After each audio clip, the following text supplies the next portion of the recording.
O tema de hoje é os dois sistemas nervosos do homem. Bom, para início da exposição eu vou ler um texto extraído da obra A Cura Espiritual, que foi escrita pelo Swami Paramanda. Então ele vai mostrar aqui o ponto de vista de que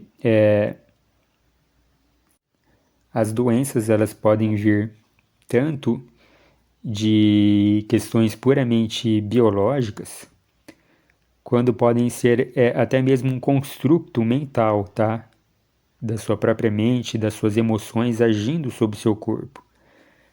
Tanto faz se através disso a sua imunidade acabou baixando, né? Ou se até mesmo a sua própria mente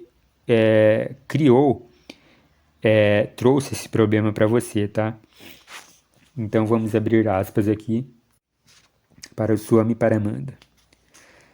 Será a cura das doenças possível e praticável por meios outros que os conhecidos pela medicina? Se existe uma parcela de verdade na cura mental ou espiritual, não devemos antagonizar esses métodos, mas nosso dever é acolhê-los com o coração aberto. Este mundo está cheio de sofrimento, e se há alguém capaz de dar-lhe algum alívio, não temos que nos preocupar por qual meio ele opera. Se queremos estudar esses problemas capitais ligados à vida, devemos estar decididos a deixar de lado todas as ideias pré-concebidas, nossas prevenções. Precisamos adotar um método de análise imparcial e abrangente. Nas escrituras védicas, aprendemos que a alma do homem está além de todas as aplicações terrenas, que ela é isenta de pecado, isenta de velhice, livre dos tormentos da morte, e está ao abrigo da fome e da sede. Essas palavras revelam um novo ponto de vista. Não seriam elas o que pensamos por nós mesmos? Serão nossas condições corporais irreais? Não. Nossa vida física não é irreal, mas não constitui a totalidade do nosso ser essencial. Na verdade, ela representa apenas uma pequena parte de nossa vida real. Infelizmente, para a maioria, essa vida física parece ser a parte mais importante. É por causa dessa incompreensão que entravamos o afluxo regular e contínuo da força da vida. E é isso que nos causa dores infinitas. A doença sempre é um sinal de problema e desordem. Ora, a desordem provém invariavelmente de nossas tendências materiais e de nossos apetites físicos, que nos distanciam da influência direta da alma. Acontece o mesmo quando nossos desejos corporais dominam nossa natureza espiritual. É certo que a ciência física e médica fez imensos progressos no trabalho de auxiliar a humanidade sofredora. Ela consegue aliviar a dor, mas esse alívio não pode ser duradouro, tendo em vista os elementos que ela utiliza para suas curas. Elementos que são, eles próprios, impermanentes. Os médicos não podem atacar nem eliminar a causa principal da doença, nem por consequência fornecer o remédio definitivo. O homem vive pelo poder da consciência. A verdadeira raiz da doença está muito mais frequentemente no pensamento do que no corpo. Sabemos por experiência o quanto nossa atitude mental pode ter uma influência desvitalizadora sobre nossa constituição física e quanto, ao contrário, por uma atitude correta, podemos revivificar nosso organismo. Swami Paramanda, ele citou isso, ele disse isso ou escreveu isso, não sei bem ao certo, em algum lugar do século XX, tá? Essa é a única datação disponível aqui sobre o texto. Bom, quem me acompanha mais tempo aqui sabe que eu sempre cito essa questão da importância, né, de prestarmos atenção à somatização.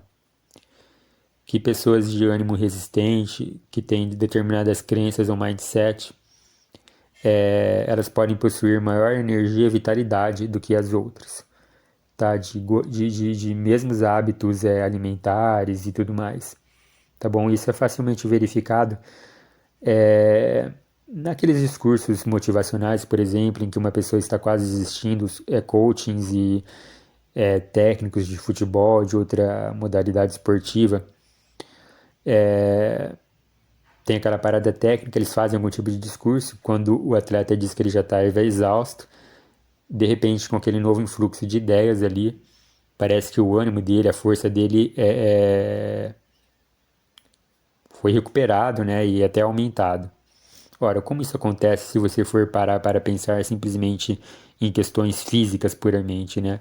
Ou seja, o cara se alimentou, o cara ele treina, etc. E como que por palavras ou por uma ideia parece que ele sentiu uma força maior?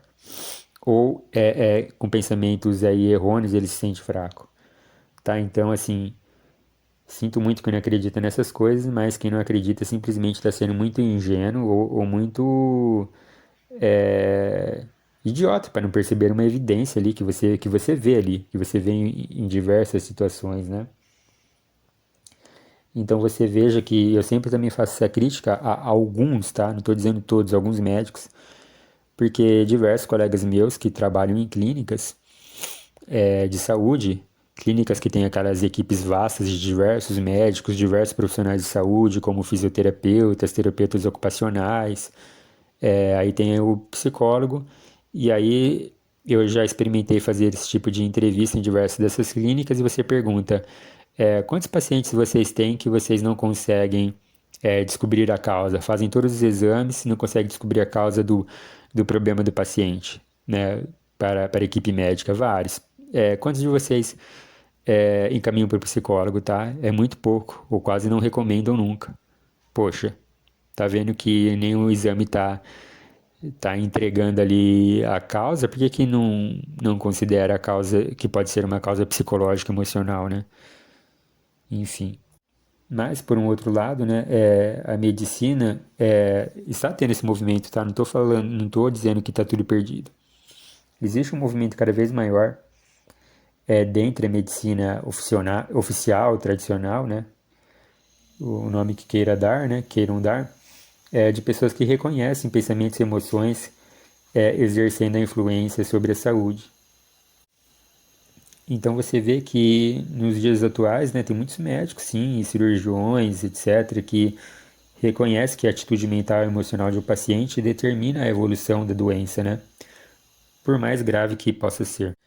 Vocês vejam, né, tem muitos relatos aí que pese também a questão de fanatismo religioso, etc., mas que pacientes que são abertos a receberem algum tipo de ajuda espiritual aí, a gente pode colocar irmãos da igreja, padres, pastores, etc., eles apresentam uma melhora radical do quadro, né? Do que se você for comparar com os que não possuem fé alguma, tá? Então você perceba que sim, existe algum tipo de influência ali sutil que é exercida sim para quem tem fé ou que tem determinadas crenças positivas, né? Você vê que antigamente se falava o seguinte, né? Uma pessoa que se sarou assim milagrosamente de algum tipo de enfermidade, eles diziam, olha, essa pessoa tem um moral elevado, né? E quando as pessoas sucumbiam à doença, eles diziam que a pessoa tinha uma moral baixa, né? Então, qual seria o papel inteligente de um agente de saúde em relação a isso? Seria uma tentativa de compreensão sobre a influência que as crenças, as ideias, né, ou a fé operam ali em termos de saúde, tá? E também uma maior atenção sobre a estrutura nervosa do ser humano. Então vocês sabem que o homem tem dois sistemas nervosos, né? Temos então o sistema nervoso cérebro-espinal, né? Que se compõe de cérebro, da medula espinhal e dos nervos raquidianos. E nós possuímos um segundo sistema, que geralmente a importância dele é esquecida pela medicina clássica, que é o sistema nervoso autônomo, ou muitas vezes chamado de sistema nervoso simpático, ou ainda tem o sistema nervoso neurovegetativo, alguns dos nomes, né? Alguns cientistas usam esse nome.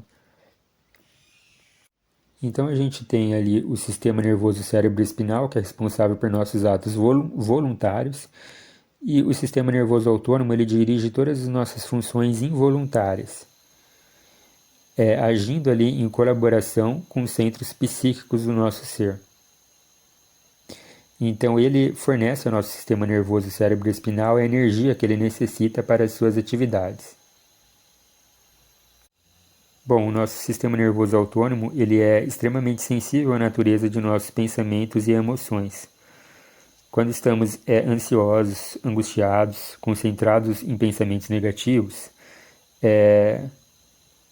e dentre esses pensamentos mais destrutivos são os pensamentos de ódio, ciúmes, a gente perturba inconscientemente o conjunto desses sistemas e a gente baixa a frequência vibratória de energia nervosa, que é distribuída entre os plexos e órgãos. Essa perturbação ela tem duas consequências para o nosso organismo. Em primeiro lugar, produz um aumento ou diminuição de secreções, de certas secreções que em condições normais contribuiriam, né, para o nosso equilíbrio físico e psíquico. Por exemplo, a adrenalina é um hormônio secretado pelas glândulas suprarrenais. Essa secreção intervém em caso de infecção ou quando efetuamos uma atividade física que exige um certo esforço da nossa parte. Então ela provoca uma aceleração do nosso ritmo cardíaco e uma estimulação de nossa atividade muscular. Quando a gente fica encolerizado, né, com muita raiva, nosso estado mental e emocional afeta nosso sistema nervoso autônomo, que por uma reação de defesa incita as suprarrenais a desviarem para o sangue uma quantidade extra de adrenalina. Então, a partir daí, há um aumento da nossa pressão arterial, que é prejudicial ao nosso organismo. Por outro lado, a nossa tensão nervosa e muscular se intensifica e se manifesta por palavras e gestos violentos. O que vocês podem já fazer uma ideia, né, do mal que isso pode nos causar, né, para nós e em termos de convivência. Quando a raiva passa, o nosso organismo precisa neutralizar o excesso de adrenalina que já estava ali na nossa corrente sanguínea, né? E por consequência ocorre uma perda de energia que poderia ter sido evitada ou então utilizada para fins construtivos. Bom, o que eu acabei de explicar sobre a adrenalina pode servir para todo tipo de secreção hormonal do corpo. Assim, poderíamos falar sobre hormônios pituitários, da tiroxina, insulina, bile, respectivamente secretados pela hipófise, pela tireoide, pâncreas, fígado. E todas essas secreções elas são controladas pelo sistema nervoso autônomo, que sofre a influência do nosso estado mental e emocional do momento.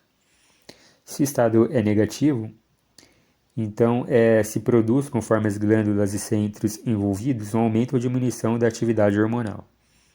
É por isso que os médicos eles falam da hipersecreção ou hipossecreção, sendo o exemplo mais conhecido o hipertireoidismo ou o hipotireoidismo, né? Hiper ou hipo. A partir do momento que se torna excessivo ou insuficiente, toda a secreção hormonal cria um desequilíbrio no corpo e favorece o aparecimento de problemas diversos. Nem todos os distúrbios hormonais são consequências sistemáticas de emoções ou pensamentos negativos. Em alguns casos, pode-se tratar problemas ligados à genética ou hereditariedade, né? Entretanto, a experiência prova que muitos deles se originam na psicologia dos indivíduos afetados, ou melhor dizendo, no fato de que seu estado mental e emocional é muito sensível a certas influências. Dentre os problemas hormonais que os pensamentos e emoções negativos podem produzir, eles também têm uma influência ruim sobre funções como respiração e digestão.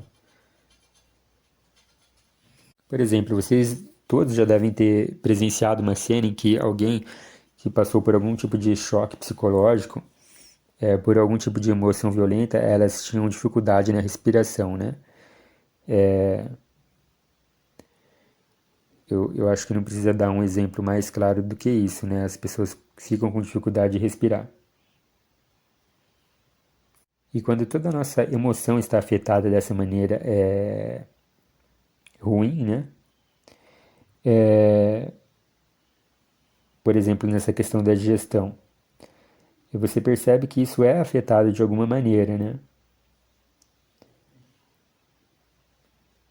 E isso explicaria aí os diversos problemas digestivos, né, que os médicos têm que enfrentar, né, nos tempos atuais, as úlceras de estômago, gastrite, etc., né, que se apresentam, na maior parte dos casos, em pessoas muito ansiosas, angustiadas e pessimistas, né.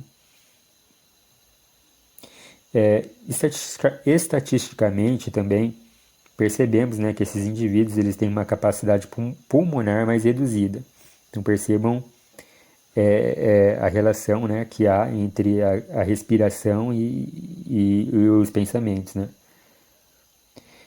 Segundo cientistas, isso se deve ao fato de que seu ritmo respiratório sofre consequências do estado de estresse que ela se encontra em boa parte do tempo. Eles ainda consideram que existe uma relação entre a maneira como uma pessoa respira e o comportamento geral que ela tem na vida. Enfim, a exposição de hoje, né, o objetivo seria que as pessoas compreendessem a importância que a gente deve dar à natureza dos nossos pensamentos e emoções, já que elas estão estreitamente ligadas, né? E que cada vez que a gente se deixa levar a um estado mental e emocional negativo, a gente afeta o nosso sistema nervoso e prejudica o funcionamento geral, né, do nosso organismo. Então, a partir desse momento, é o conjunto de todas as nossas funções do organismo que sofrem os efeitos, né, desses pensamentos. Porque o sistema nervoso é que dirige nossas funções involuntárias e fornece ao sistema nervoso cérebro-espinal a energia necessária ao desempenho de todas as nossas ações voluntárias. Então é isso, pessoal. Mais para frente talvez pode ser que eu decida voltar ao tema, né? E então eu espero que vocês aí principalmente se inscrevam aí no canal para que vocês recebam aí, né? E cliquem no sino aí para que vocês recebam então as notificações aí dos próximos vídeos, tá? Em que eu pretendo tratar mais sobre essas questões. Então é isso, muito obrigado e até a próxima.